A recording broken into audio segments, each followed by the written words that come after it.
ভালোবাসার জন্য কোনো দিবস লাগে না। আমি মনে করি প্রতিটা দিন, প্রতিটা মানুষের মধ্যে ভালোবাসা থাকে। আসসালামু আলাইকুম এভরিওয়ান, কেমন আছেন সবাই? নতুন আরেকটা ব্লগে আপনাদের সবাইকে আমন্ত্রিত। এই যে দেখেন আমাদের বাইরের কি অবস্থা, মানে এত পরিমাণে স্নো পড়তেছে, মানে আমরা একদম বিরক্ত হয়ে গেছি। কন্টিনিউয়াসলি পড়তেছে, মানে কয়েকদিন আগের এটা ছিল তখন তো ভালোই ছিল। তারপর আমার মেয়ের স্কুলে একটা ফাংশন ছিল। তো আমার হাসব্যান্ড গেছে ওর জন্য সাপ্লাই কিনার জন্য। পরে আমার মেয়ে বলল যে, "মামির জন্য ফ্লাওয়ার নাও।" তো পরে ওই ফ্লাওয়ার গুলা নিয়ে আসছে আরকি। আমি তো দেখে অবাক, যাক ফ্লাওয়ার কেন আনছে? পরে আমি বুঝতে পারলাম যে আজকে যে এই দিন, মানে ১৪ই ফেব্রুয়ারি ভালোবাসা দিবস। তো এইটা আরকি। তো এটা তো বিশ্বের সব দেশে অনেক ভালো করে উদযাপন করা হয়। এখানেও সেম, এখানে তো আরো বেশি। বাংলাদেশেও দেখলাম সব জায়গায় সবাই মোটামুটি এটা নিয়ে উৎসব করে। আসলে এটা উৎসব করার মতো কিছুই না। এখানে আপনাকে মানে স্কুলে বাচ্চাদেরকে শিখায় তোমার ফ্যামিলির জন্য তোমার ভালোবাসা, তোমার মার জন্য, বাবার জন্য, তোমার ভাইয়ের জন্য, সবার জন্য। তা আমার মেয়ের আজকে ওর স্কুলে যেহেতু ফাংশন ছিল, তো ওদেরকেও এটা বলানো হয়েছে। তো ওই স্কুল থেকে আসলে আসার সময় অনেক জিনিস আনছে।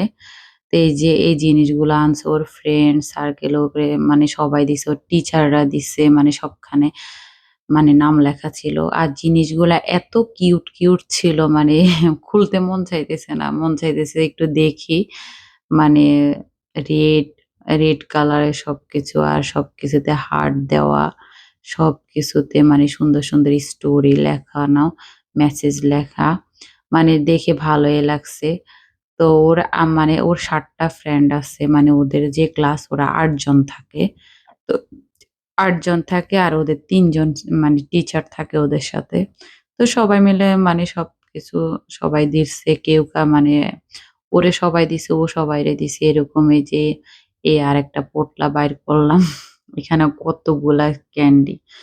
মানে এখানে অক্টোবর থেকে আপনার ফেব্রুয়ারি পর্যন্ত বাচ্চারা শুধু ক্যান্ডি বাসায় আনে। মানে ওদের আর বাইরে থেকে কিনা লাগে না। মানে এত পরিমাণে ক্যান্ডি ওরা পায় মানে স্কুলে। তো এই যে এই ছোট একটা মানে বাস্কেট দেখে আমার খুবই ভালো লাগতেছে। তো ওর সাথে আমি কিছুক্ষণ মজা করলাম। আর এই যে এখানে আরো অনেক জিনিস আছে। তারপরে এটার ভিতরে দেখলাম জানি কি আছে। তো এই মানে এটা আমারও খুব ভালো লাগতেছে।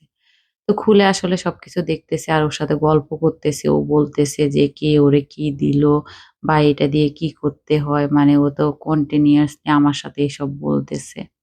তো এই যে ওর নাম লেখানো, আর এই যে এটা হলো তার এই টিচার ওকে দিছে। আর ওইটাও আমার জন্য আনছে। অর্ধেক ও খাইয়ে শেষ কইরা ফেলাইছে। তারপর বিকালবেলা আমি একটু পাস্তা বানাইলাম সন্ধ্যার সময় এটা। তো সন্ধ্যার সময় একটু পাস্তা বানাইলাম। চিন্তা করলাম যেহেতু বিকালবেলা আসলে কিছু তো খাইতে মন চায়। তো সন্ধ্যার সময় এরকম কিছু হইলে মানে জমে যায় আরকি। আর যেহেতু বাইরে অনেক ঠান্ডা, ঠান্ডার মধ্যে এরকম গরম, গরম খাবারে বেশি মজা লাগে। আর এই যে দেখেন আমাদের বাইরের অবস্থা। এই যে এই লোকটাকে দেখলে আসলে মায়া লাগে। এটা তো সাধারণ একটা আবহাওয়া। আরো মানে ডেঞ্জারাস আবহাওয়ার মধ্যে ওরা কিন্তু মেল সাপ্লাই দেয়। অনেক ঠান্ডার মধ্যে অনেক কষ্ট করে। আসলে এটা হলো ওদের ডিউটি। তো ডিউটি যেটা ওরা ওইটা করে। তো আজ এ পর্যন্ত। আপনারা সবাই ভালো থাকেন। আসসালামু আলাইকুম।